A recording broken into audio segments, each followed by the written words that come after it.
And we're back here at 7:07 a.m., and as promised, we have in the studio from Lubbock ISD. You notice I said Lubbock ISD and not LISD. You're getting it down, Dave. You got me. You got me there. That's Jeff Klotzman. And I don't know exactly what your title is, like PR and just this, that, and the other with Lubbock Public Schools. If you want some information, you call Jeff Klotzman. He's the face of Lubbock ISD. He's not on TV anymore. No, but he's like the voice of Lubbock ISD. Yeah. He's the guy. No, that would be Dr. Rollo. Yeah, I'm just the backup guy. You're the backup singer. Yeah, Dr. Rollo is here in person, and she's the superintendent of our Lubbock Public Schools. Good morning, everybody. Good morning. So Thanks for having us. I was just saying to Dr. Rollo, I guess you guys are just sitting around playing cards and you don't have anything to do until school starts back, do you? You know, that's what people think that we're doing, but it's actually a very busy time for us getting ready for next year. Really? And don't forget about construction. Y'all got construction going on at the schools, and it's got to be done before school. A good portion of it needs to be done before the schools get back in. We try to take care of most of those construction projects during the summer. However, with the passage of our bond and many of the things that we are doing, we're probably going to have some construction going on during school as well. So let's see, was it Monterey or Lubbock High that got an upgrade in their auditoriums? Monterey. So when is the estimated time that's going to be done? That's a good question. That's one of our latter projects. Mm-hmm. What we're doing first are our 3 additions to some of our elementary schools that had multiple portables, so Hardwick, Waters, and Roberts. Mm-hmm. And so that groundbreaking is happening very soon. And what about Talkington, I think, is getting an auditorium that they don't even have one, right? Yes, that's correct. And that project will happen later in the bond timeline as well. All right. I'm just wondering. But the hardening facilities is going to start safety very is first. Soon. Safety yes, first. Absolutely. Oh, that was going to be my question. I know there was a big portion of that bond election was security at our schools, and so how's that going? Are we making some progress there? We already? are. We're still in the design planning stages as far as the reconstruction that will happen, and that is. We're very deep into that, and those projects will start very soon. The PA systems that we're adding are switching out actually from our 1950s versions. Oh, geez. That is happening right now. So that we'll see some of those in place when school starts. Yeah. Well, I know that every summer I always remember there was a lot of emphasis put on encouraging the kids to remain their minds engaged and go to a summer reading program and all. So what is Lubbock ISD doing to keep the kids active this summer? Well, that summer lag can be a very real thing. So we hope that parents will take advantage of the library programs in our city. We support those 100%. We also have some summer programming going on within some of our schools. And so we just encourage parents to make sure your students are read to them, keep them active and engaged and doing lots of fun things that are available in our community. Yeah, something that I noticed, and it's makes sense because if you're not moving forward, you're going backwards, right? That's right. Which is that MAP scores, the way they have it set up is for different times of the class, and you're always at the highest at the end, and you actually drop some before you go back to the beginning of the school year as far as the average for that grade. And so, that's one of the things with my kids. We're looking into ways to at least, they don't have to be moving forward, but at least keep them where they're at so that they start the next grade, ready to go. Yeah, there's so many things in the community that you can do. The libraries are open. Matt, you were talking about going to the science spectrum. There are so many neat opportunities for kids to keep them engaged, keep their minds going, keep them building their vocabulary. And be fun and let them have a summer as well. Yes. They're kids. Let them play.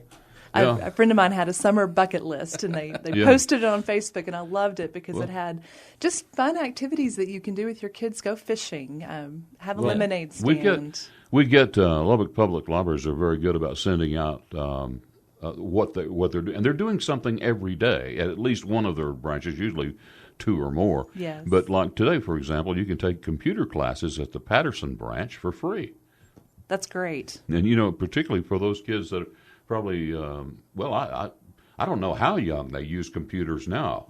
In school. Pre-K. We're using them in pre-K. Well, then I suppose that this, regardless of your age, if you're a kid, it might be wise for mommy and daddy to take you to the computer classes.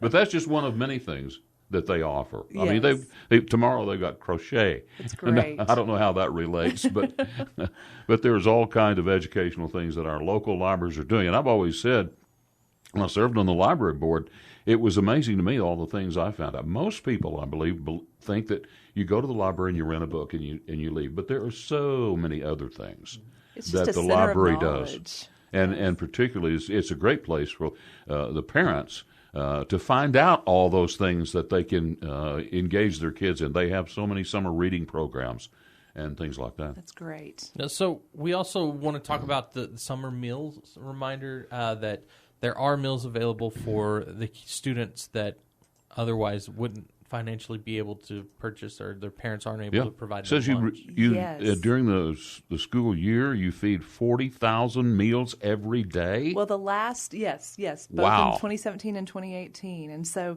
we know that our research in Lubbock shows us that about 23% of our population have food insecurity. They're not sure where their next meal is going to come from. So we want to make sure that we are keeping our students fed. That reading lag is real, but also if they're not fed, that hunger is a real problem. Well, yeah, that's kind of important. And so we have 15 sites that are open for breakfast and lunch throughout our district. And you can find those listed on our website. And I also brought you guys a flyer.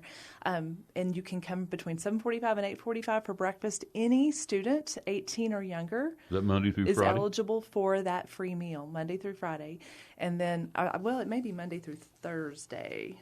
I bet it's through Thursday because we're not open on Fridays. Monday through Thursday. And they can go to the website, which is www.lubbockisd.org. lubbockisd.org, and learn about the free program Monday through Thursday for breakfast. For breakfast, and then lunch is 11:30 to 12:45, so they can have breakfast and or lunch. And then something we're doing this year that I'm really excited about is at Monterey High School, starting this Wednesday. On Wednesdays, you can go for lunch, and they have topics that students can go and learn about. So, for instance, this week is, are you interested in the health profession industry? Yeah. And so not only can you have lunch, but you can also learn a little bit about something that's available for our students. We're doing that to try to attract more of our teenage students to come eat a meal. Yeah, and health profession is a great profession to get into. Absolutely, which we offer great courses in the healthcare industry. So does the summer feeding program, does it just come out of the school budget? It actually is paid for with federal dollars. With federal dollars? Yes. Okay. Yes. Okay. All right, quick break here on KFYO Mornings with Matt and Dave, and we'll be back with more regarding LISD. If you have a question for Dr. Rollo, 806-680-2790 is our text line, and we'd be glad to share your question with Dr. Rollo. Back in a moment. And we are back here on KFYO Mornings with Dave King and Matt Martin. And, of course, with us is Dr. Kathy Rollo, the superintendent of Lubbock Public Schools. You know, we had Cicely Andrews on the other day, and we're talking about the Lubbock Partnership Network and Saving Dunbar. I have a lot of confidence in Cicely Andrews. Well, we do too, and it's Cecily Alexander. That's okay. sorry. She's the executive principal that's overseeing the Lubbock Partnership Network, and in particular the ACE program at Dunbar. So we are extremely excited and extremely confident in her ability to take us to the next level. One thing I was going to ask is this a program that long-term, and she kind of answered this, but she kind of, I guess, pointed to y'all to some extent, but you're wanting to integrate them back into LISD once they're back on track? Well, they're still part of Lubbock Independent School District. Yeah, and I understand that, but this is just a different governance structure that will be in place for at least 3 years. We'll examine. This is to satisfy the state of Texas. It's to satisfy the state of Texas, but we're also very excited about the additional resources that we get with this partnership, as well as just the academic opportunities that our students will have in this network. Cicely Alexander has a lot of. It is Alexander. Yes, right? it is. I'm sorry about that. That's okay. But she, she certainly has a history of success, does she Absolutely. She has been in the district for over 20 years as a teacher, as a counselor, as a behavioral specialist, and as an assistant principal and a principal at two different campuses. So if the job can get done, she can do it. If anyone can do it, she can do it, absolutely. Okay. Well, I know there's no doubt a lot of people who are concerned about the future of Dunbar, and I think it's in good hands. I do too. And the schools that have adopted this ACE model around the state have seen tremendous gains, going from an F to a B in 1 year's time. And so we have high hopes and expectations that the same will happen for the students at Dunbar. Yeah, and it was one of the things that was surprising was how confident she was that within a year you're going to see major results. So that's exciting. And like I said, that you're getting some of the best teachers in Lubbock there. In fact, we've recruited a highly effective team. The school day is extended by an hour of academic learning, plus it will be open until 6 o'clock with enrichment activities. They have highly tailored professional development to meet the needs of the students, a focus on social emotional learning, so it's not just about the academics, but meeting the needs of our students all the way around. Yeah.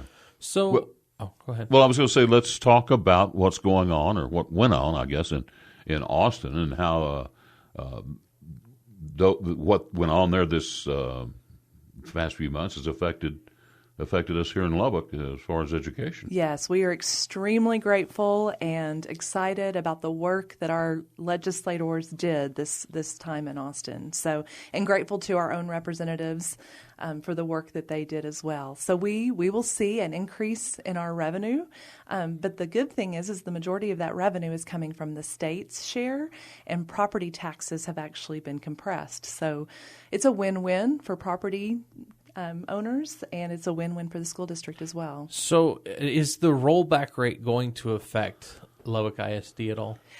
Well, no, not necessarily, because property owners will see a difference. But our revenue is actually going to be increased because the state is putting in more into the school funding. Yeah. Okay. And Yeah, they're going from 35% to about 48%. So it's a big chunk. State share, yes. Yeah. Yay, oil. I suppose. Lubbock, Texas in pretty good shape right now, financially.